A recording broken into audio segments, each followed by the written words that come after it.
Hey guys, I'm Brent. I'm Chris. Welcome to Brent and Chris Talk. That's right.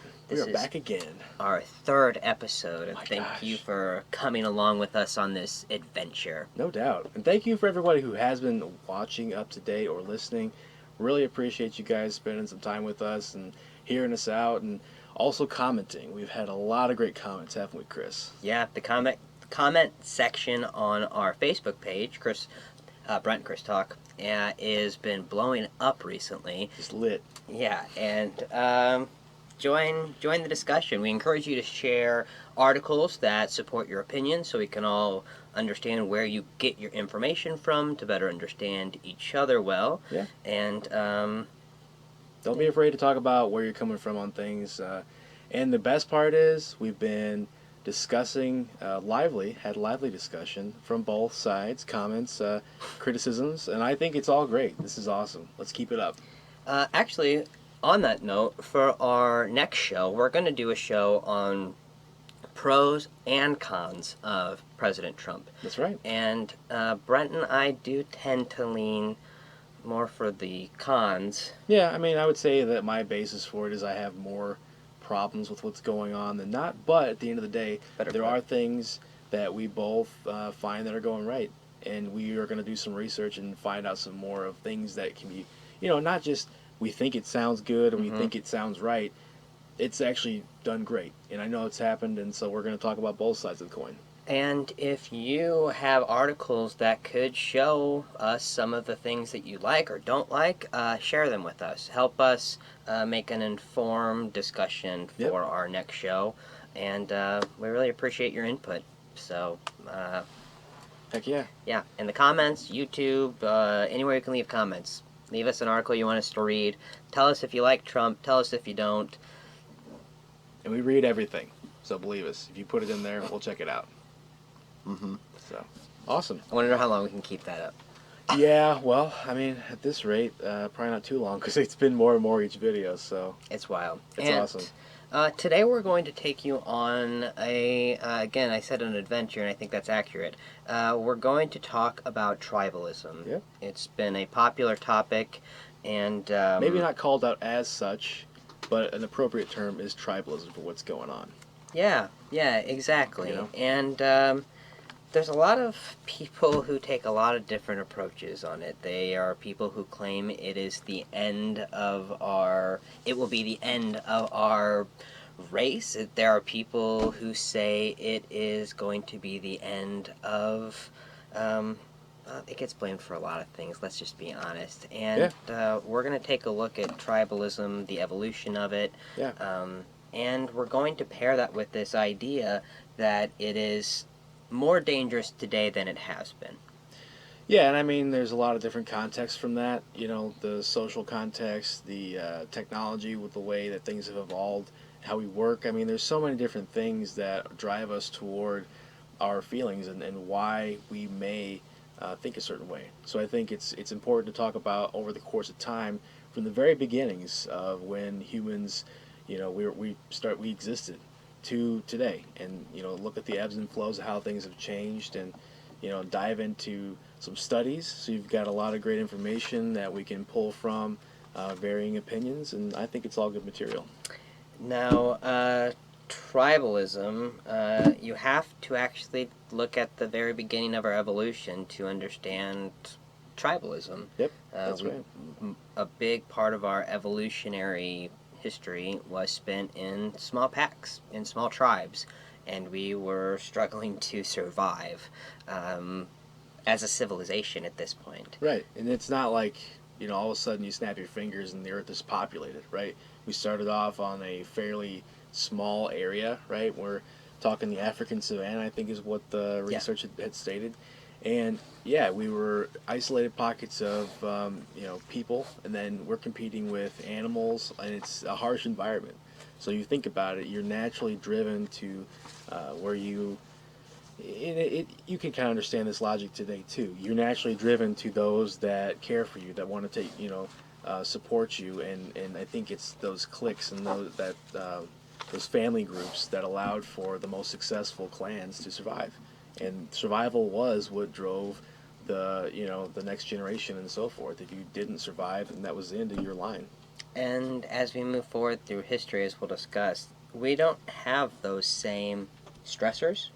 Different stressors, right? Right, but they're not. It's not survival.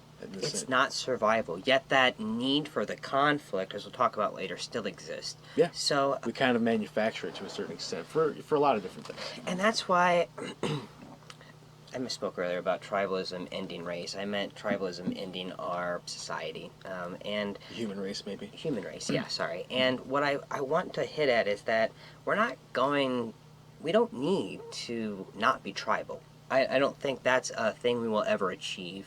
Yeah, we have nature, in the sense that we are creatures, right? We have innate feelings and ways that we've evolved to survive that are, it's just like instinct, Yeah, right? right. You have certain innate things about you that you really can't.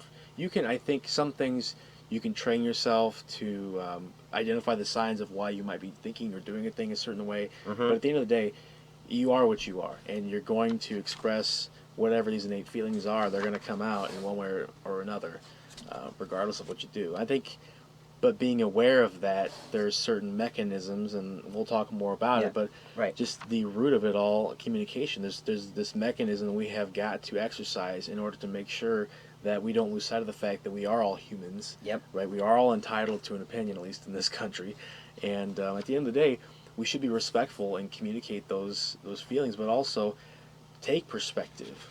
Don't cut off people in conversations that you disagree with.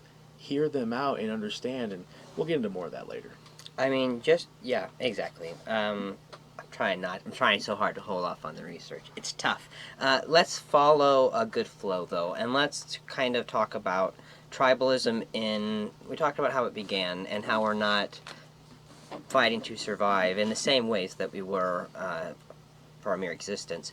But as it evolved and as we became societies and cities and countries grew, Much larger groups. Yep. Right. Tribalism always played a role here. And we were going to talk about some of the historical examples in America where tribalism was on full display for everyone to see. Yeah, there's a lot of great ones. And so, I mean, the one that really came to mind when we were thinking about how to approach this topic, through history, was Thomas Jefferson and John Adams, right? Yeah. A lot of my research or information from this comes from historians that have written books. So, like John Adams by David McCullough. There's a Professor Wood who wrote a book about, I cannot remember, it was like about Jefferson and Adams being friends, but it was something about being divided. Okay. Friends divided or something like that. Forgive me for the title. We'll make sure that we have that in the information for the post. And then also John Meacham, who wrote The Art of Power, and he's a great historian. He's on Bill Maher's Real Time often. Okay, and see, that's awesome. I mean, I love listening to those kind of folks talk. McCullough, and too, he's a great storyteller. But these guys have dug into the research and have read the letters that these guys corresponded with. They've read the news articles of the time, diaries from both of these folks, their families, have done so much in-depth research that you kind of almost feel like you're in the moment. If I'm not mistaken, Meacham actually spoke at either McCain or Bush's funeral. I don't know if... Oh, so, I mean, I would believe that for sure, though. I mean, at the end very of the day, respected on the right. Yeah, well, I was watching that talk by Professor Wood. I think it's George S. Wood. He was talking to the JFK Presidential Library. So, I mean, talk about the biggest stage for a historian to be presenting their thoughts on a topic in our nation's capital. So, so when you talk about Jefferson and Adams, you're talking about two polar opposites on the surface. Like if you were to just look at each guy and take a step back and understand who they were individually, you'd say, well, they'll never get along. I mean, Jefferson was literally like a celebrity of his time. He was like the tall, handsome movie star kind of guy. Did not have a massive amount of charisma. Like he wasn't a great public speaker. Kind of nervous actually when he had to get up and talk in front of large crowds, which that you're thinking to yourself, how did he become president? But it was a different time. That was not necessarily the greatest. You didn't have to go on TV and talk to millions of people. Right. So I mean, but he was a thinker, an unparalleled thinker in a lot of ways. and well respected for that.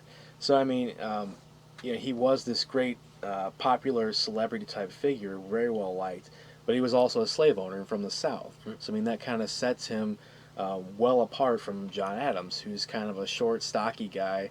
I wouldn't say he was unattractive, but I mean, he was not like the Thomas Jefferson of his day, if you will. So I mean, uh, you're talking about a guy who thought that slavery was a sin, very religious family, and John and Abigail Adams never owned a slave. I think they were the only founding family that never owned a slave and believed it was morally wrong. So I mean, you've got these guys that, just from that perspective, polar opposites. Yeah. And then you got John Adams, who people, they didn't like him a lot of times because they thought he was rude. Like, he just kind of spoke his mind and got it out there. He was respected for being honest, and that's why he was such a good lawyer. People respected him a lot for his honesty and the hard work he put into providing thoughtful information. But he was very aggressive, and so people thought he was rude. Whereas Jefferson he naturally just avoided all conflict. So I mean, you got people who you figure and that happened in their time together. John Adams would constantly just badger Jefferson, and harass him about all kinds of things before and after they split. And we'll talk more about that timeline, but these are and Jefferson would never respond. He never like fought back about it. He would just present his thoughts and kind of move on. But so you got these two polar opposites. What brought them together was their belief in the American Revolution. They both became disenfranchised with the monarchy. We were colonies at the time of Britain, and because of that common cause, I believe the Second Continental Congress was where Jefferson had written like a pamphlet and it had been circulating, and John Adams read it, and it was very, in favor of the revolution and justifying the cause for a lot of reasons. And that's when John Adams, I think, was quoted saying, Jefferson's my man. Like, he, was behind him at that point. So even before I think they met in person, they had this connection, and I think that throughout the end of their lives was a connection, the revolution and believing in that cause. That's awesome. So I mean, it's so amazing. So despite their differences, this common cause unites people who would not get along. Yeah, you wouldn't even think of them as, if you went into a room full of people at the time, you wouldn't think of them as gravitating toward one another. Sure. It was kind of a very unlikely friendship, and I think at the time people even referred to it as such. They were the odd couple of the founding fathers. But I mean, so that would be a show. Yeah, right. Instead of the John Adams we had that was based on history, like have him as the odd couple in like today's context. That'd be awesome. That would be. That might happen someday. I'm sure it will. Probably not. So Hamilton. They were. I know. Yeah. So they were friends, right, from the start of that. They went overseas. They served as part of like the American. The representatives over in Europe, in France at first, and then John Adams moved on to become the minister to London, like directly with the king. So they were still allies, and at that time, while they were over in France, Jefferson's wife Polly died, and so that devastated him. I mean, she was the love of his life, and so the Adamses brought him in to their family, like kind of adopted him as part of the family, and like he ate meals, they exchanged gifts for one another. He was so like part of the family that Abigail and Jefferson themselves would have correspondence in their own inside, like they'd go shopping together. So I mean, they were well connected. Abigail kind of took Jefferson's daughter under his wing too. So I think they had this going on for so long. What actually divided them was the fact, or set them apart in tribes, if you will, was when. Well, there's a couple of things. They disagreed about how the new government should be formed. John Adams believed that the British Constitution and forms of government, because they have a central executive, the monarch, they've got the House of Lords and the House of Commons. He thought that was a good model. Yeah, Parliament. And I think it was Madison who said, that's not only a great, but Adams said, but it's corrupt. That's the problem with it. The king buys out the House of Commons. I members of parliament by giving them royal appointments and whatever else, and so they'll vote in his favor. And so Adams thought, just take the corruption out. Where Madison's like, no, you need the corruption in. That's how it makes it run. Yeah. So I mean, you had all these conflicting views, and then Jefferson thought both of them were insane. Like they had this dinner and they were all talking about this, and he's just like appalled by what they're saying Sure. altogether. He thinks you should just wipe it all clean and start from scratch. Yeah. Which, if you think about it, he was the author of the Declaration of Independence. Sure. So I mean, that was kind of his mindset. The parliamentary government, still not getting that right, is way more prevalent than democracy. I mean, it's still a Sure. democratic form, but it's not what we got going on. Yeah. Like ours is a very unique thing. We have the longest lasting democracy. Correct. And it's changed over time too. When they first formed the government with the House of Representatives and the Senate, the senators weren't necessarily seen as equally representative because they're not called representatives. They were just they were seen as kind of a upper house. There's fewer of them, so they're, it was kind of an elite group. House of Lords. Right. Yeah. Today, though, it's evolved over time. Yep. It didn't take long, but it evolved over the course of time, 20, 30 years to where, like today, we just take it for granted. They are just as representative as senators. They're more powerful. We can't disagree. They're on different types of committees, and it takes... there's different rules to how they vote, and I don't want to get into all that. We'll talk about the government linked at some other podcast, but... so Jefferson or Adams, thought to himself, the new government should be based on the British, and then Jefferson's like, no, we should wipe it clean and start fresh. The other thing that drove them apart was the French Revolution. Basically, happening right after ours. Correct. And Adams was president, had asked Jefferson to be a part of his cabinet. Jefferson refused because he knew that they fundamentally disagreed about a lot of things. And Adams was a Federalist. And Yeah. Jefferson wanted to be part of the burgeoning or up-and-coming Republican Party. Yeah. So at the end of the day, that kind of like set the tone for them to be split. And as soon as the French Revolution happened, Adams was just appalled again. Because it wasn't done in an orderly fashion. The people were just slaughtering the aristocracy right and left, just killing them. It's not like Les Miserables. Correct. Yeah, there was nothing nice about it. And a lot of innocent people died too, just because I think people were settling scores. So you have that context. Jefferson thought it was wonderful. Jefferson believed that we would have continuous revolutions over the course of time, and thank God we didn't, because it would just be chaos, I think. But, Jefferson, I think, was very much a revolutionary at heart, and that's kind of what drove things that way. But at the end, what brought them back together when they were older was the fact that they had this they were both kind of thinking about the revolution in retrospect, like the legacy of the revolution. And I think it was Benjamin Rush, a common friend of, kind of got them back together and talking after 12 years of not talking at all. And so, I think the point of all this discussion, at least with these two, is the fact that because, they were such polarized people in terms of their backgrounds, their beliefs, what they stood for, but at the same time could have common ground and be friends, like true friends. I think that speaks a lot to the fact that they respected one another, as individuals, and truly believed in what they wrote into the Declaration of Independence. All men are created equal. That you'll read historians say that Jefferson or Adams didn't believe it exactly that way. But for the context of this conversation, they were united in that document, in the Constitution, in the Union of this nation. So I'm gonna try to ask this question then. Do you think, like, you could say they accomplished more when they were willing to set aside those differences and work together? Oh, absolutely. They accomplished the Declaration of Independence. Right. Okay. They accomplished the Articles of the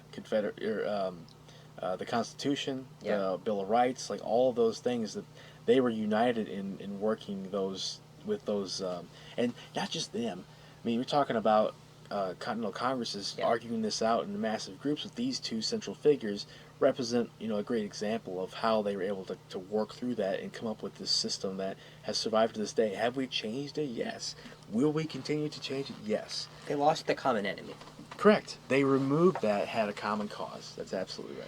And that's the reoccurring theme we're going to see here today, is that when we have a common enemy, we're able to bring tribes together in a way that benefits everybody. Yeah. And for the right reasons. You know, we're not trying to calm the other tribe. It's trying to figure out how do we get along and work toward what we all need. yeah, it's communication. I mean, it's like a silly thing, but it's the most important thing. And when communication breaks down, we see us fall apart. Man, that's crazy. Yeah. That's a great story. Great little anecdote. As you guys can tell, I like history, so I mean, there'll be more of that to come. But we got to talk about some more history. I know. So I went to the 1950s, if we will, and I'm going to do a look at communism in America, which is true, but mainly McCarthyism. Yep. So that era. I like how Brent's off script. He's better at this than I am. That was good, buddy. Hey, I'm trying. That was good. I practiced this. I spent all last night. I didn't sleep at all. I just kind of sat up and thought about how to respond to you and manage the flow, right? It's This is good. Very formal. It's good. This is CNN. I have to be more on book here. I'm sorry. So, in July of '46, amidst the labor strikes, Yep. Truman's attacks on the Soviets, Yep. and all that's going on. Now, two secret documents. Set the context. Yes. Yeah. Now, amidst all this, two secret documents are leaked, and this leftist journal and Canada both charged that 22 people had conspired to steal information about the atomic bomb for the Soviet Union. So the House subcommittee recommended a federal loyalty program, which in the Truman Doctrine, you have like this two parts to the Truman Doctrine. Part one was confronting communism, and to do that, they would look at your associates, the clubs you were a part of, the people you associated with. A background check. Very intrusive. Yep. And the second part was you had to sign a loyalty pledge. Yep. And this was to work for the federal government, but this loyalty pledge picked up, and it was picked up. The whole thing was driven by like an executive order, right? Like, yeah. Truman actually signed off on this program. The Truman Doctrine. Yep. Yeah, is what does this. So that election year, 46, Republicans won 54 House seats. Wow. And as we're like looking at the Democratic race from 2016, 2018, the congressional races. Oh, sure. Yeah, like 54, that's a big. Oh, yeah, it's a landslide. That's a landslide. For sure. Now, they also won massive. 11 seats in the Senate. Yeah, again, that's a huge portion. Won control of both houses. Wow. Among these people, we have a gentleman from Wisconsin whose name is Joseph McCarthy. That's right. So Republican. Yes, Republican man, and there's a lot to talk about here, but McCarthy rose to power with the Red Scare, thinking that everyone was communist. Or being suspicious of it, right? Had to be researched, analyzed, figured out. Let's find those communists. Yeah, exactly. So in '52, he becomes the chair on the Committee of Government Operations of the Senate. And he basically uses this position to terrorize people, calling them communists. He claimed he had lists. Yep. Never published. Right. But he had lists Yep. of communist sympathizers in the government. I read Nixon did like the same kind of thing too. Right. Never showed the evidence, but claimed to have it. Yep. And, secret communists. And he would attack anybody who would attack him. And the media then, like Hollywood, news companies and stuff, they started making people sign loyalty pledges too. Like this became almost like a hysteria of gotta find the commies. And there were mass hearings where like even Ronald Reagan had to come in because he was president of the Screen Actors Guild. I'm not sure if he was right then and there, but he was an actor. Yeah, and he was having to testify to Joseph McCarthy. Yep, and basically prove your Americanness. Yes, exactly. And they were not looking just at you. They would look at your friends or your family. Did they have communist ties? Did they even go to a party that sympathized with the communists? Yep. You could be intimidated basically with that fact too. They know who your families are and associates are. There were 10 Hollywood celebrities that refused to testify. And they said things like, it's a shame that I have to tell you how un-American this is. And they were arrested, and they were blacklisted. Yep. They lost their jobs, along with so many other people. Yeah, hundreds were jailed, right? Like tens of thousands are reportedly have like ruined their lives. Ruined lives, and like prominent people too. Like one of my favorite figures throughout history is J. Robert Oppenheimer. Oh yeah. And he got caught up in this. So, like, he helped create the two bombs that we drop on Hiroshima and Nagasaki. Yep. And Manhattan Project. Yes, exactly. And Fat Fat Man, Little Boy. Yes, yep, that's right. And plutonium, and I can't remember the other one. I don't want to be too specific, because if we do that, we may have the government after us. I think so. But the government then, the scientists found out that there was a way to do it with hydrogen. Yep. And it was going to be like way more powerful. Yeah, there were two different types to start with. I can't remember the other one. It was like some kind uranium, plutonium, and uranium. Okay, yeah. Were the two they used in. Yep, to start. Yeah, and then they wanted to do hydrogen, which was massive and way more powerful. They didn't want to do it, but the president pushed them into it. Yep. And like Oppenheimer has this great quote after he saw the bomb test in Los Alamos, the Los Alamos desert, saying like it made him think of the. Yep, a poem. The text. Something I have become death. The destroyer of worlds. Yep. And he talks about how. What a terrible quote. Yeah, I'm getting off. I'm so sorry, but McCarthyism is really cool. He said, like, we've learned this great power, but we are still just the same humans. Yeah. And who are we to have deserved this? Like, he truly believed that they had created something that shouldn't have existed. So McCarthy. Yep. Yeah, let's get back to that. Yeah. Okay. He's going to town here, and he's getting very, very confident because things are going his way, and the American public is not getting a lot of insight into this because he's not on television very much. Right. Different time. They'd get snippets, little clips and stuff. Yep. They like publish things, and I think there was posters that I ran into in my research, where McCarthy would say things about, don't go supporting communist studios and entertainment media companies that's just spreading the disease of communism kind of thing. Right. Now, on March 9th, 1954, on a show called See It Now, a host named Edward R. Murrow. Yep, cool guy. Very cool guy. Like, go YouTube, Edward R. Murrow. Look at he devoted a 30-minute program just on McCarthy. What he said, he would show video. He would read the actual words. Transcripts. Yes. Yep. And he did all the research. Just did the facts. And then he said at the end, if Mr. McCarthy would like to come on to our program and refute any of this, we will offer him the things. Open invitation. So McCarthy does this response in a video. And Edward R. Murrow being pardon me, but the original badass in this. That's for sure. He does this rebuttal video, and he says, since McCarthy has chosen not to provide any facts, he obviously must agree with everything we presented. And it's like a mic drop moment. Yeah, it is so awesome. And if you look on, I think it's Wikipedia or some other website, I'll find it, but they claim it as the downfall of McCarthy. Sure. Now, I'm doing this research, and I'm starting to think, man, is the left the McCarthy of the new era? Right. And because I can see where we're attacking people for the Russia investigation. Oh yeah, stuff connections, any possible thing we could do to tie that to someone we don't potentially like. There is a difference. I would argue there's a difference with the information that were presented.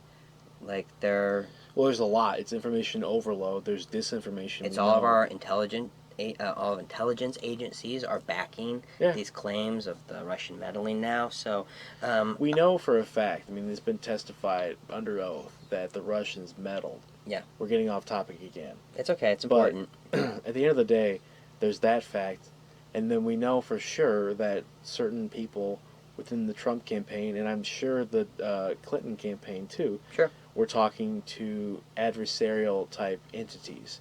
Now, Some of them were Russian. I know that that was proven for sure on the Trump side. I don't know about the Clinton side, but the Clintons, no, nobody was innocent in any of that. Everybody was trying to find dirt on anybody the way they could, Yeah, the opposition and trying to research. keep it at arm's length where nobody could figure out exactly where it was coming from.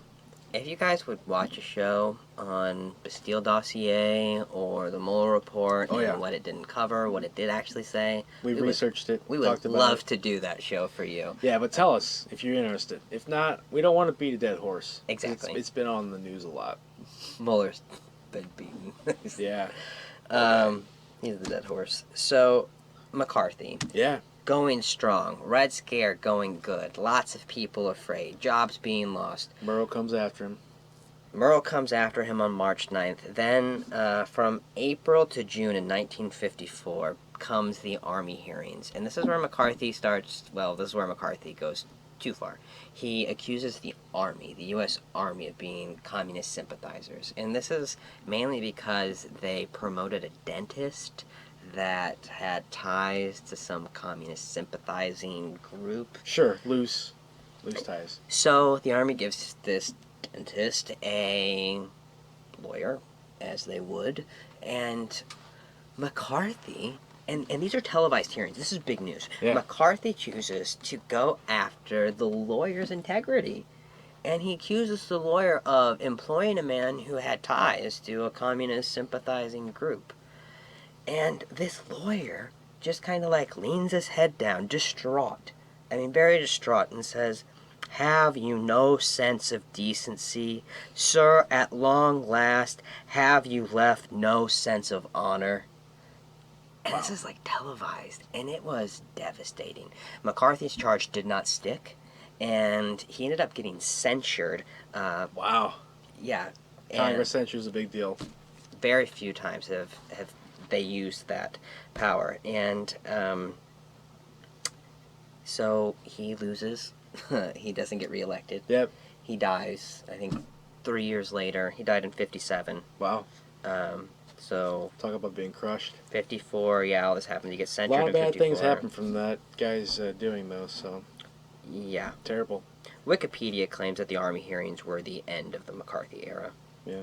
I think it's so far from now too. I think for the purpose of this, I think we've made it, clear that those kind of things, it gets stirred up over and over again, right? Different topics drive people to this tribalism where it's like a hysteria and everyone's out looking for who could be, with the enemy.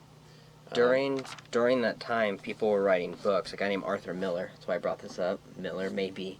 Never know. Never know. He wrote a book that drawed parallels between McCarthyism and the Salem witch trials. Oh, sure. Yeah, well, the way they conducted them, they were. And again, I have to point out that this was a lack of communication. People were afraid.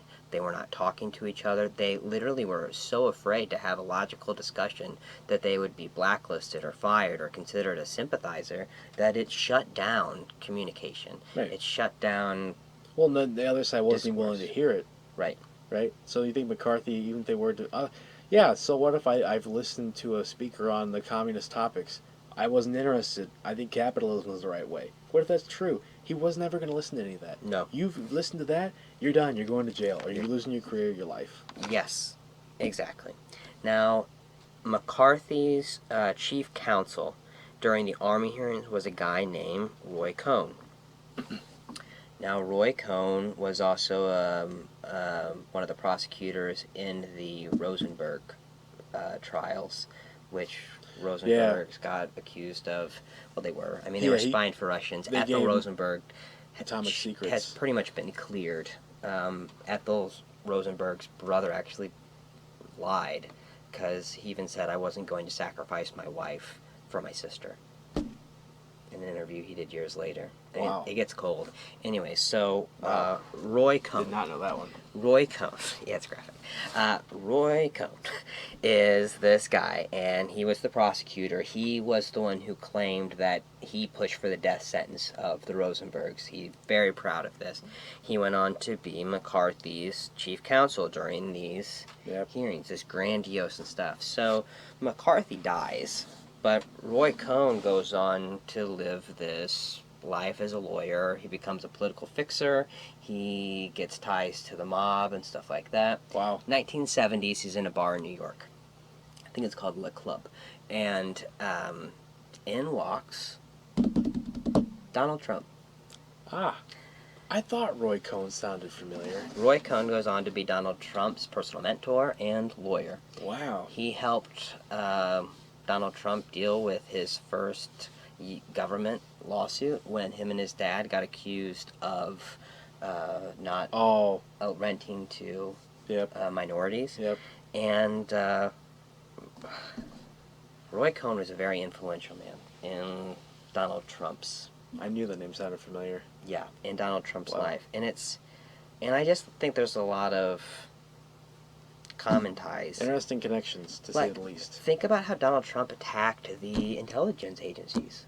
How is that not similar to McCarthy attacking the army? And look what happened to Trump. Nothing. Yeah. I think that's a whole different topic of discussion in terms of how that is perceived and reacted to, you know? Yes. So Cohn, just one interesting thing, him and McCarthy are also attributed to something called the Lavender Scare, in which hundreds, if not thousands, of homosexuals were forced out of their jobs for being gay or, and working for the government and stuff like that.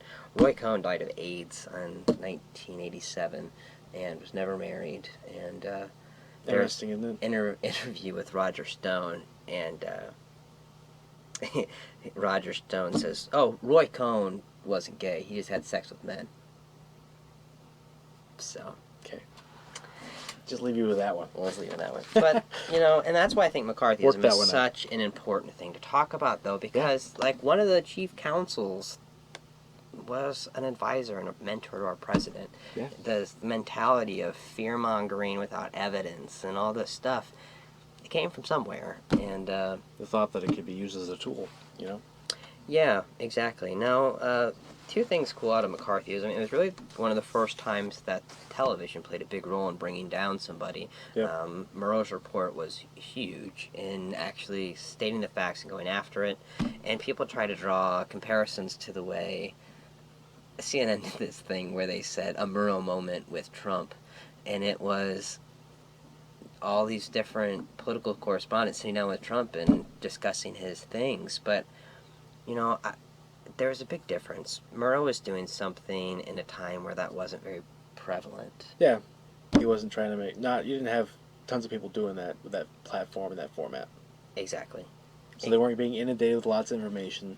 Or misinformation. Correct. And today, regardless of who you get interviewed with, on both sides of the perceived aisle, right, with the different media companies, I think that you're always going to have people who are saying, well, they walked him into that. They're misinterpreting that. That headline's not what he said. Or he or she.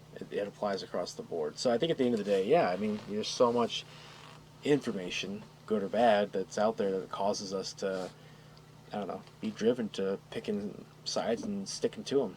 I really do want to point out that it was shining a light on McCarthyism, shining a light on Joseph McCarthy when they put the television and the camera in those hearings, and Americans got to see his bullying tactics and stuff like that. He was attacking people, yeah. It turned people off. Right. That's a sense of decency we have lost, it seems. Well, at least, it's like you say, we were talking earlier about manufacturing problems.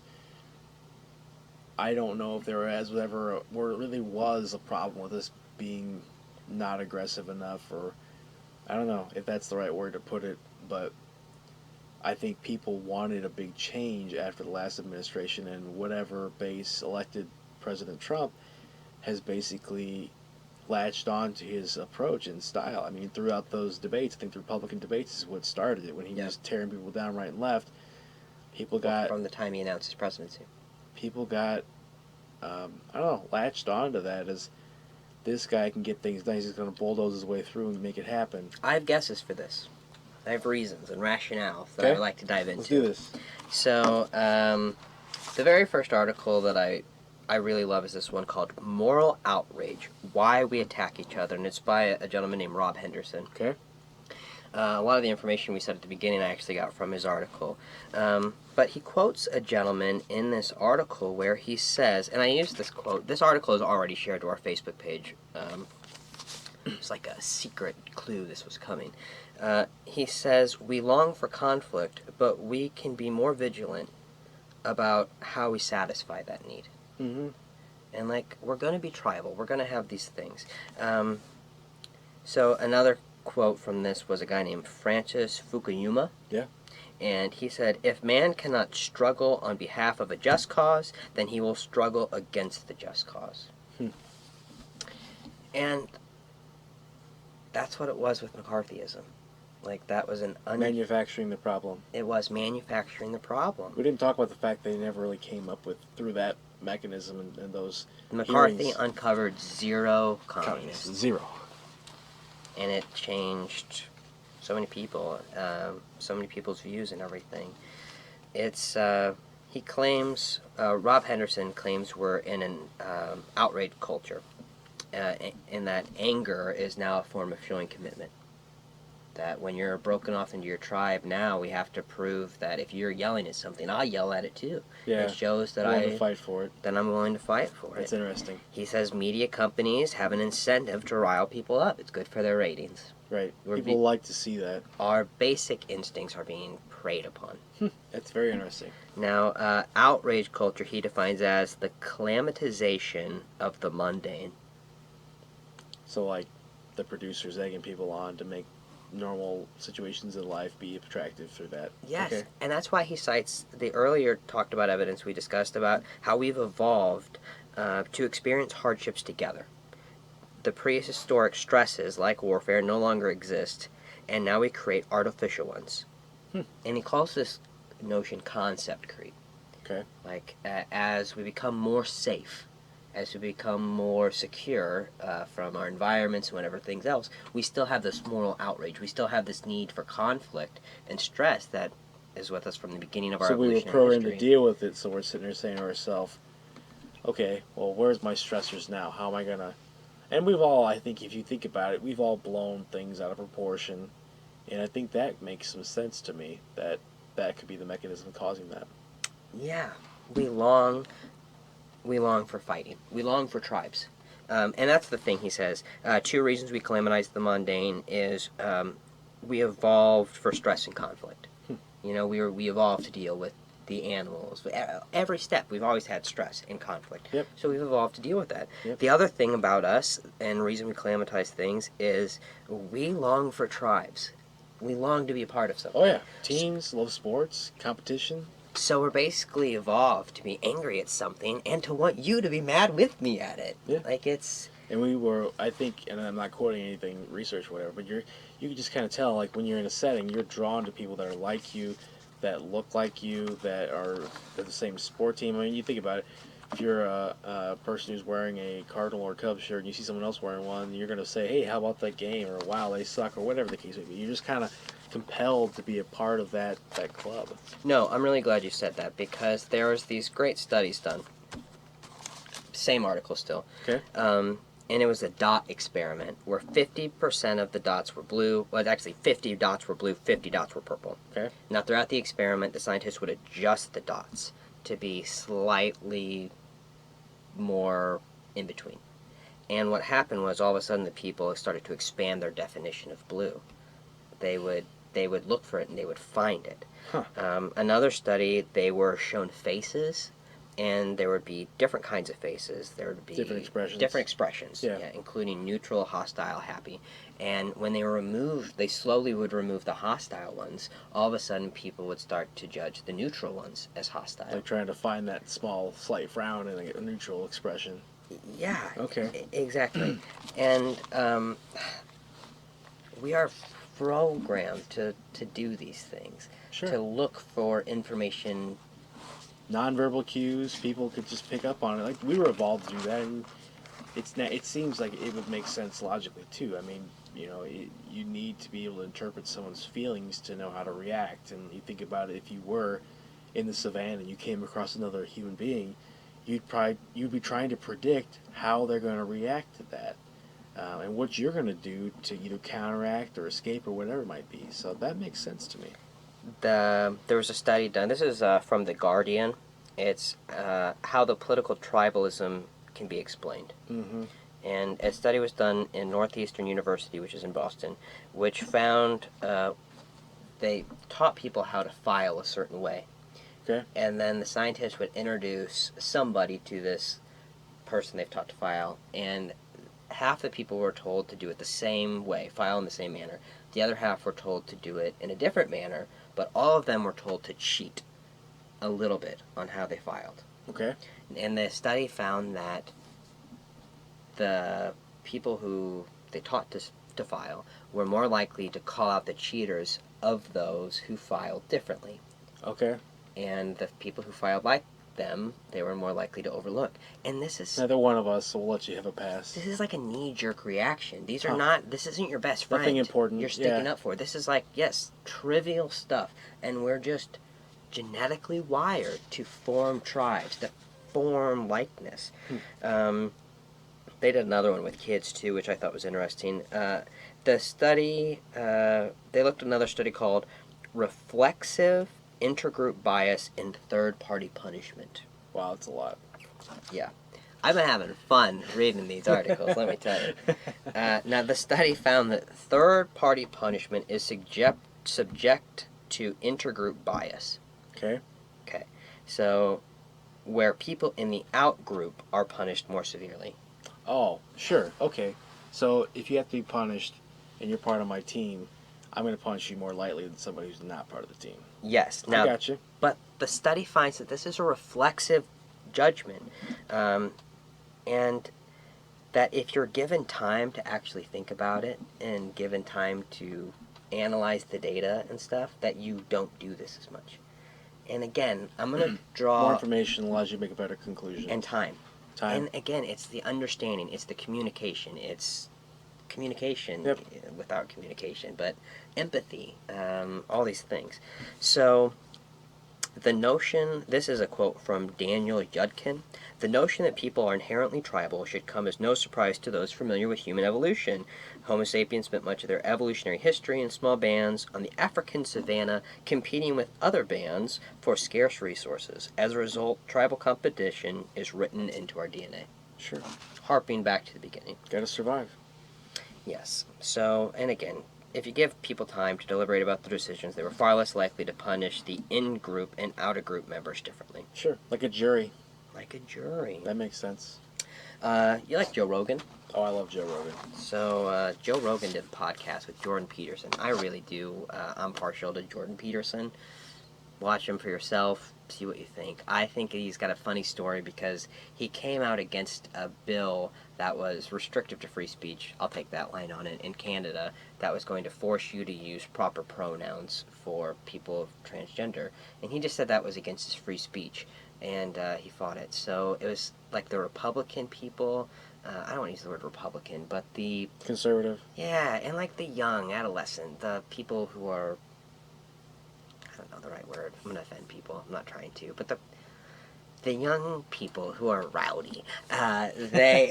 Nice. They were like, yeah, he doesn't like transgender people, and that's cool for us. And then all of a sudden it came out like, no, he just is against any restraints on his free speech, Right. and that all Regardless of his of what it information is driven by data and all this stuff, and like the left hated him because the right loved him, and now the right doesn't like him, and Because he's trying to say, no, I mean everybody. I don't like any of you guys. I'm Yeah. not picking any sides. so I would encourage you, check out Jordan Peterson, see for yourself.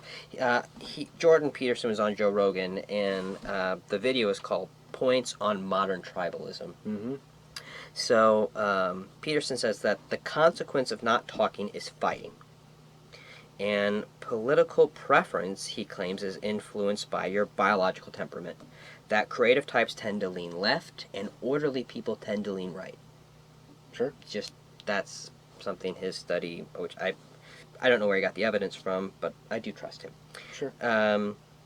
Now, creative types being left and orderly people being right, they are both needed. Like, just because they're different. Right. There's nothing wrong with having your side, your team, your perspective. Absolutely nothing wrong with that. Yes.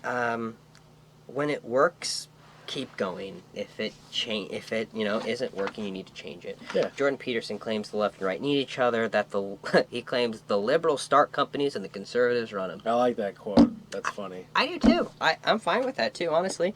He says if the business is on track, hire conservatives. If the track needs change, bring in liberals. Yeah.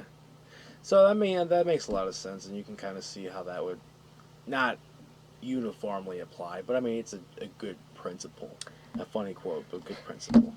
Peterson talks about the way out of tribalism, and he says we're never going to get out of it, but there's a better way to deal with it. And Sure. he kind of lays it out in 3 steps. Like the being first, educated, making a decision on how to deal with it. Yeah. Yeah, he says like you when you're born, you're in your parents' tribe, and then there comes a time where you have to go out and form your own tribe, and maybe it's like people who play music together, Yeah. or maybe it's people who work the same place you do, or whatever. But you find a new tribe, you join that tribe, and you become socialized in that. You learn the norms and stuff like that. Mm-hmm. But he says that's not where it ends. You have to then do the next step, which is differentiate from the tribe while knowing how to behave within the tribe. And he's talking about being an individual. Right. He's talking about individualism and Informed decisions. right. And I love the thing he talks about, the analogy. He talks about conservatives by nature don't change. I mean, Right. they're conservatives. What's working is working. But as long as there's individuals in their party that can push them to a new level when it's not working, they continue to exist. Right. Exist. Right. Evolve. Evolve. Yes. Now, again, I feel like this is all very abstract, but In a sense, but I in mean, a sense, I'm trying to point out that it's the communication, it's the ability to take in other people's perspective, be open to that communication, and then make an informed decision, not just stick with the historical norms of the tribe and apply those uniformly in the future. Right? You got to be willing to consider if your perspective is wrong. If you can never ever consider if your perspective is actually wrong, then how are you ever going to evolve your way of thinking? You're just going to be stuck in a rut. Yeah. Makes sense. Right. And so after 9/11, I feel like we're moving through history a little bit. 9/11, Kind of back to that, yep. there was a kind of a resurgence of conservative people doing like a rebranding of McCarthyism. Okay. And there's this quote. It's in the University of Virginia State Law. McCarthy era offers cautionary tales for post 9/11 America, in which this the quote says, "Conservatives' recent revisionist take on Joseph McCarthy as a political hero glosses over the past and fails to take into account the widespread damage which his witch hunt for communists inflicted upon Americans, and which was an inappropriate response, well beyond the scope of the threat." And this was said by Jeffrey Stone. And yeah, I think that's the reoccurring theme here. That when we stop talking to each other, and when we let fear rule out, Yep. we tend to make... Well, they make them the enemy, you know? Yeah. Whoever's the opposing view becomes the enemy. the bad guy. So, at the beginning of the show, we said why it's more dangerous now than ever. Oh, yeah. And Today's climate. Today's climate. And there's this great study with its fun. It's by a guy named Robert D. Putnam. Okay. And it's called Bowling Alone. Robert Putnam, if you want to know a little more about him, he developed the two-level game theory, which is in international agreements, they will only be successfully brokered if there's domestic benefits. Sure. So both sides have to win. Yes. Yep. I get you. So, again, author of Bowling Alone, which was a study, eventually became a book, and he argues that there's been a collapse of social capita since the 50s. And by social capita, he's talking about social engagements, going to a PTA meetings, going to a city council meeting, going to a political rally, parades. Anything where you're socializing. Socializing, and bowling, as the article so nicely says. And he claims that decline in social capita since the 50s has had dramatic results. He states that voting turnouts from the 60s to 2000 has fell nearly 0.25%. Yep. People are disenfranchised. Yep. Yes, tens of millions of Americans have forsaken their parents' habitual readiness to engage in the simplest act of citizenship. Yeah. Taking some quotes out of the article. For various reasons, but yeah. Right, and he talks about that. The Roper organization, it poses identical questions to national samples 10 times a year. They've been doing this from 1973 to 1998, so pretty big time. The percent of people who attended a public meeting, town, school affairs had fallen from 22% in 73 to 13% in 98. Wow. Also in that time, the percent of Americans who said they trusted the government went down. And They're not doing it themselves any favors, but yeah, okay, so the question was posed to them. They trusted the government in Washington. Only sometime, almost never, rose from 30% in 1966 to 75% in 98. wow. So distrust in the government had skyrocketed since 1966, but this was, again, piggybacking the McCarthy era. Yeah. It wasn't that long afterwards where, people started, down that path. I think it was, Well, certainly didn't. There was the scandals, there was assassinations, there was Vietnam, Oh, yeah. Watergate. A ton of things. And he says Iran Gate, which we need to do a show on that too. Oh. If we can do a whole show on Iran. There's a lot to unpack there. Now, Definitely. In this time, everything declines. Religion declines, unions declines, PTAs decline, volunteering declines, Yep. Boy Scouts decline. Makes sense. In 1975, the average American would have a friend over 15 times a year. In 2000, it's less than half that. I believe it. Yeah, I mean, when you think about it, today we have so much more technology and things that engage us. And I feel like people. I don't know how to put this in the right words, but it feels like people are all about.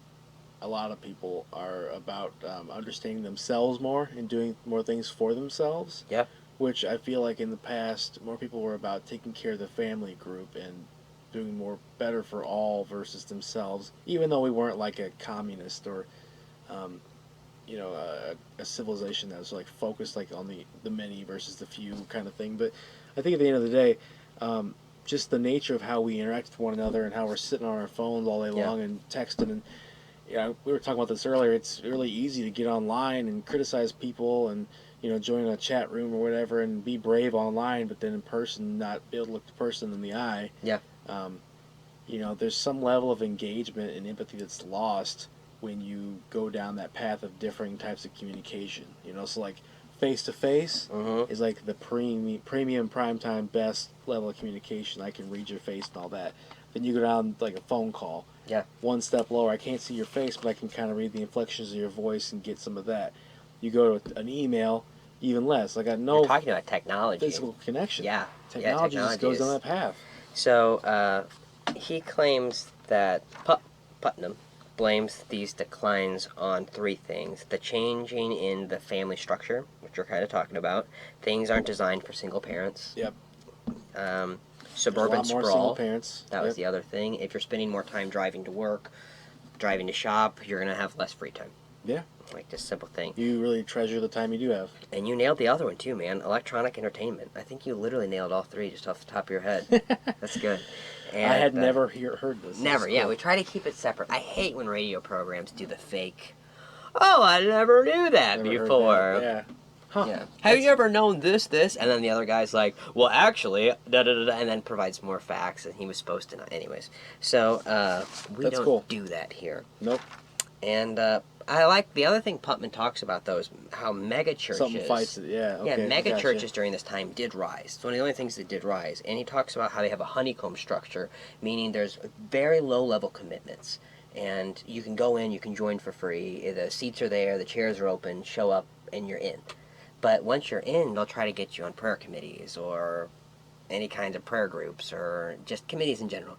And that are related to like what you like. very small sections of and then you're with those groups and you feel important in those groups and you spend time with those groups and all of a sudden it builds the engagement. 50% of the attendees at mega churches are tithing.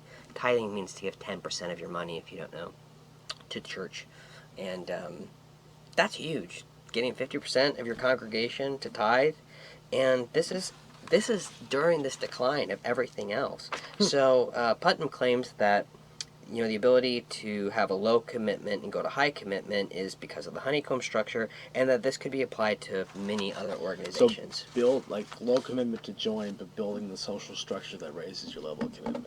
Yes, because he talks about organizations of today rarely require more than money from their members. Yeah. Like, you don't have to do much. And he says they should be called, secondary associations or tertiary associations. Because they're not real. Not fully fledged engagement.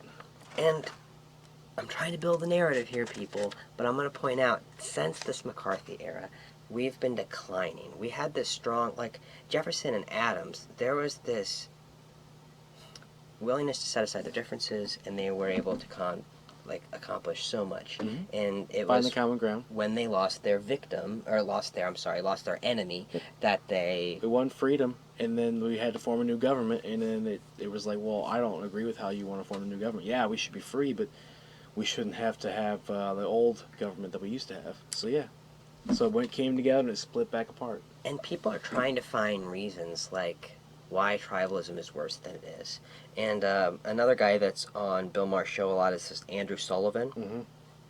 And he asked, he was talking about religion, and he says it's because we don't have religion anymore that tribalism has gotten so bad. He asked, what happens when this religious rampart of the entire system is removed?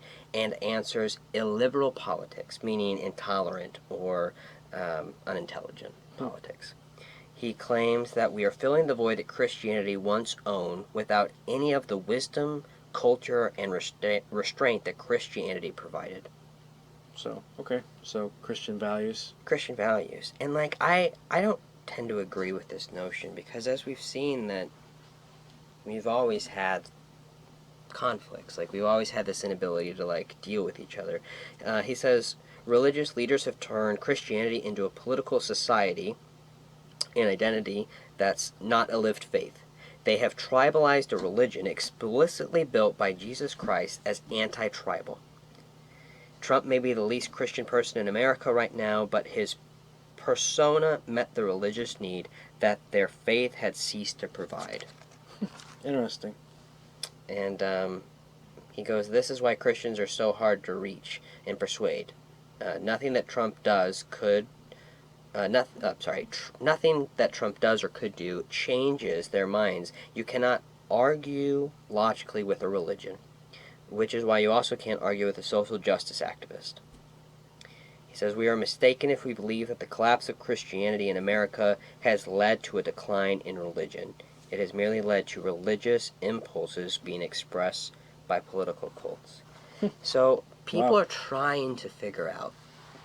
People are aware that there's a problem. Yeah. And they're searching for this answer.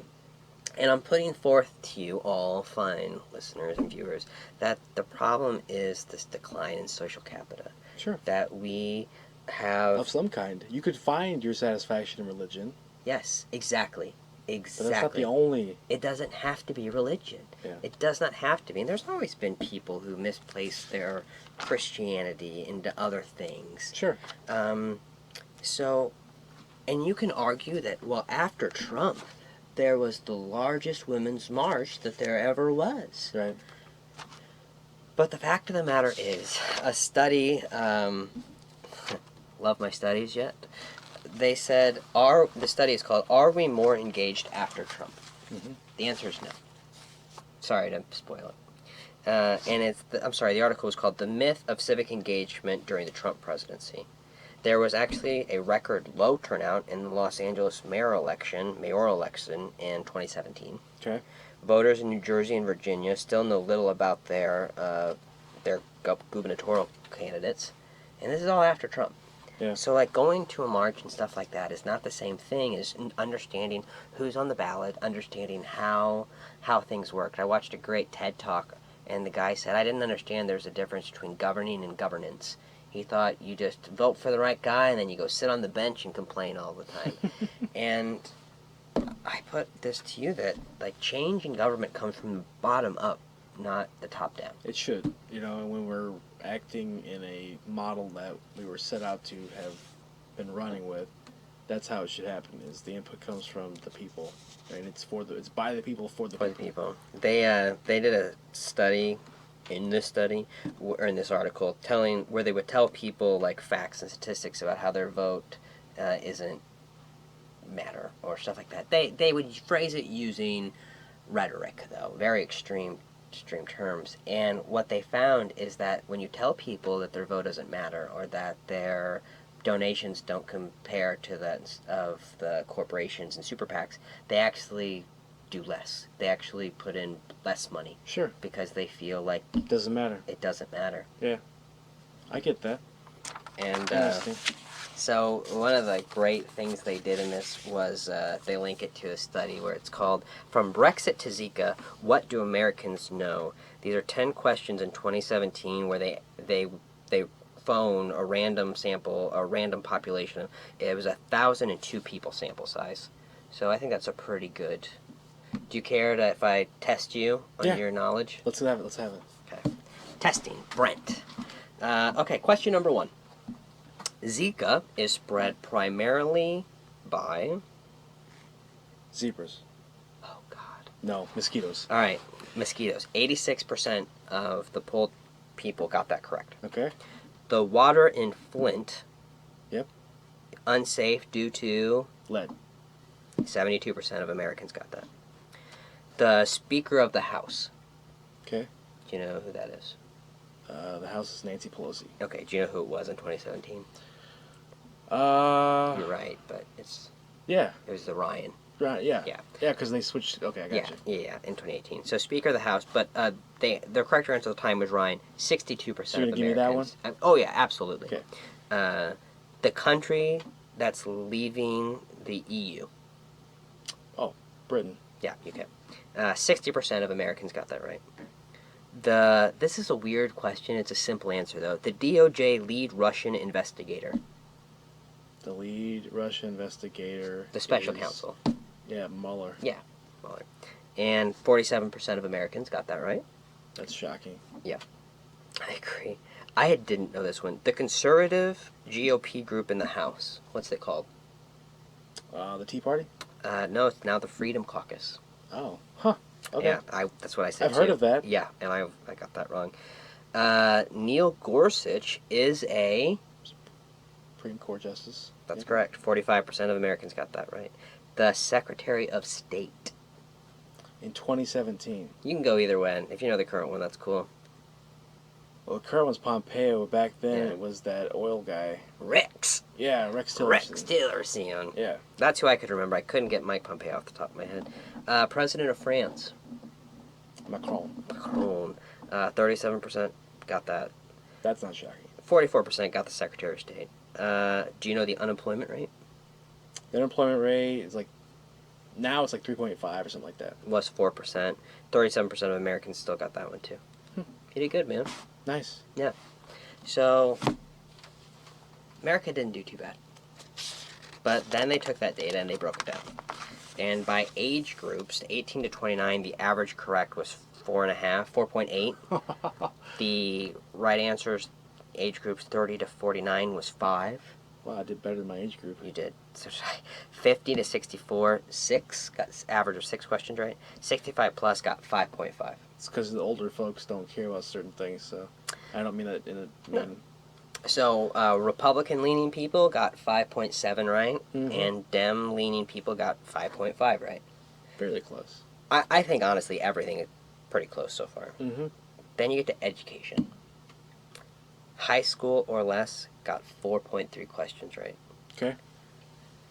Some college got 5.2. College grads got 6.9. You learn the value of information. And information. And literal information. Literal information. So, education is going to be definitely a topic coming up. Oh, yeah. Again, linking things to the narrative here. Very cool. The communism scare during the 50s and basically all the scandals, wars, and everything since has really led to a decline in our involvement. Yeah. And when we have the decline in involvement, we also have a decline in communications, and that is when we see Less understanding. less understanding, Yeah. and atrocities, honestly. So I argue that we are in a more dangerous state of tribalism than we ever have, and that trying to stamp it out for the sake of stamping it out will never work. It's a different kind of context than we've ever had, for sure.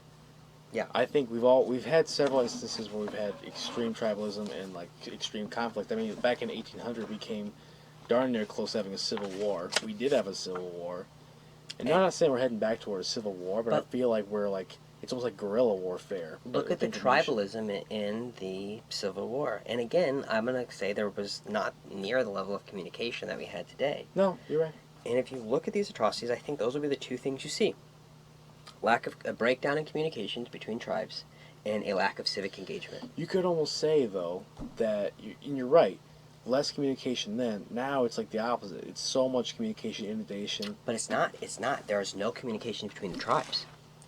It's intertribal communication is rampant. Sure. And that's where the danger is, because you can go days, months, Because years. in those tribes, they're not communicating. They're not I'm communicating. following you. And the echo chambers are vast, never ending now. Like, you could stick On to any CNN. topic. Yes, on any topic. You can pad yourself on any room if you would like to. Yeah. So I'm going to quote Brene Brown. I'm a little proud of this. Brene Brown is a little out there for people, I guess, but she would appease to the people who don't like Jordan Peterson, I'm going to guess. So, or the people that didn't used to.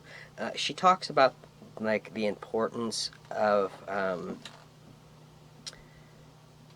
the dehumanization process. Okay. And that's what I think we're into now. When tribes don't communicate, we're able to dehumanize people. Sure. And she talks about Michelle Mazie, who's the chair of philosophy at the Department of Emmanuel College. She says that the psychological process of demonizing the enemy, making them seem less than human, and hence not worthy of humane treatment, is what dehumanizing is. Yep. And it starts with creating an enemy image, which identity politics is really good at. Mm-hmm. And she says, once we see people on the other side of a conflict as morally inferior and even dangerous, the conflict starts to being framed as good versus evil. Mm-hmm. And like, this is a very fast breakdown. We're right there wrong. Um, They hate Israel. Sound like something like that? right. Dehumanization has fueled innumerable acts of violence, human rights violations, war crimes, and genocides. It makes slavery, torture, and human trafficking possible. Justifiable. Yep. Dehumanization others is the process by which we become accepting of violations against human nature, the human spirit, and for many of us, the violations of the central tenets of our faith. And dehumanization, she says, always starts with language, often followed by images. You can see that with the Reds in their propagandist attack on Germany during World War II. Yep. Like, first comes the language. Same thing with the Nazis. That's exactly the point. Same thing with slavery. They called Jews rats and depicted them as disease-carrying rodents in everything from military pamphlets to children's books. In Rwanda, they called the Tutsis cockroaches. Indigenous people are often referred to as savages. Serbs called Bosnians aliens. Yep. Throughout history, slaves were considered subhuman animals. And I like this. This book that I'm quoting from is called Braving the Wilderness, and I really recommend it. It's going to change your mind. She talks about the courage to embrace our humanity, when we reduce Muslim people to terrorists, or Mexicans to illegals, or police officers to pigs. It says nothing about the people we're attacking. It does, however, say volumes about who we are and the degree to which we're operating in our integrity. Yeah. I'm guilty of this. Sure. Like, I full out own it. On Twitter, I am a terrible human being. I'm going to try to get better on that. Makes you brave, though. Go online and doing whatever, right? And she talks about Get that. it out there. It's easy. It's easy to do it on the internet because there's this sense of anonymity. She has a book, the chapter I'm reading from actually is called People Are Hard to Hate, Close Up, Move In. And Interesting. Yeah, it really does do a nice job. She talks about like addressing other people, making sure this doesn't devolve into dehumanization, dehumanizing people. And she says it's easier to stay civil when we're combating lying than it is when we're speaking truth to bullshit. When we're bullshitting, we aren't interested in the truth as a shared starting point. I think both of us, both sides, not us, but both sides do that. Yeah, definitely. They, it just goes bad so fast when we, Gets nasty. People don't yeah. start like thinking about the consequences of words, and then it gets out of hand. Speaking truth to bullshit and practicing civility starts with knowing ourselves and knowing the behaviors and issues that both push into our own BS or get in the way of being civil. Hmm. Like, being civil is the best part. She talks about all these beautiful connections, shared connections that she's had in a chapter called Hold Hands with Strangers. I feel like this is going to be really hard for some people to read, but I really recommend it. Yeah, I think it's got some interesting points to take away for sure.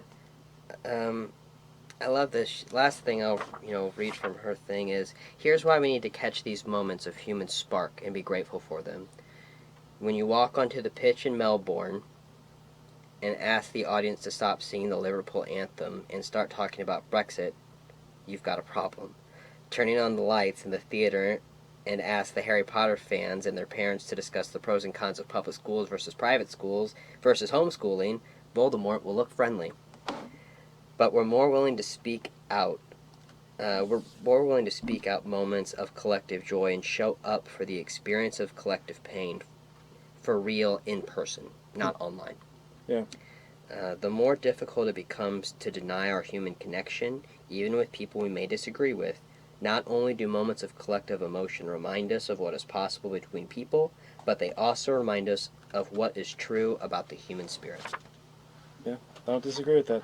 It kind of gets to the things we talked about in terms of like how do you how do you combat this, tribalism, or at least make people aware of it so they can act upon it. And it gets down to finding that common cause, and like today, you see people uniting around climate change. Yeah. We've talked about it a lot, and it's the one thing that we are all in it for. We all live on this planet. You got to make it. If we need an enemy to unite the tribes, let's not make it people. Let's not make it each other. Let's make it a real threat that we have. Yep. And imminent, something that has to be acted upon. yeah, there was a TED Talk that this gentleman from, I believe it was Jacksonville, Florida, their community was having problems with race relations, and they had a community roundtable where everyone could come in and talk.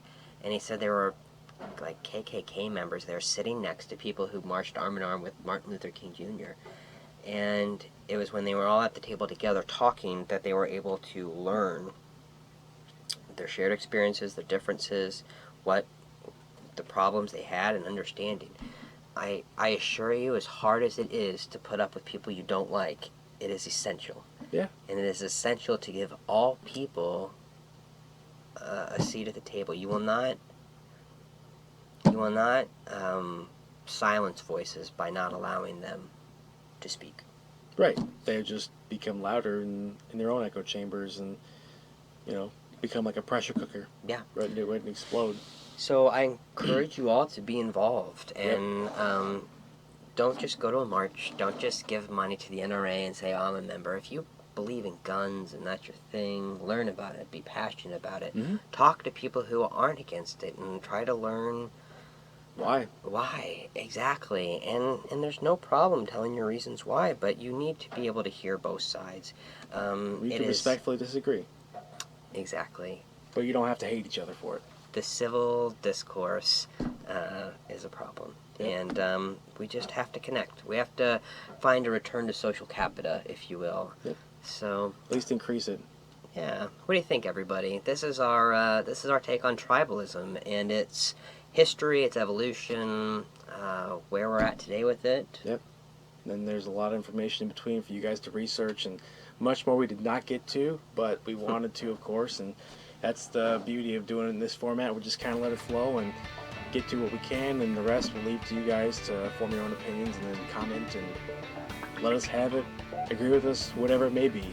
Hope you've enjoyed this abstract adventure into tribalism and the decline of social capita and how it's influencing America. Beautiful. On that note, thanks for listening. Have a good day, everybody. Have a nice week.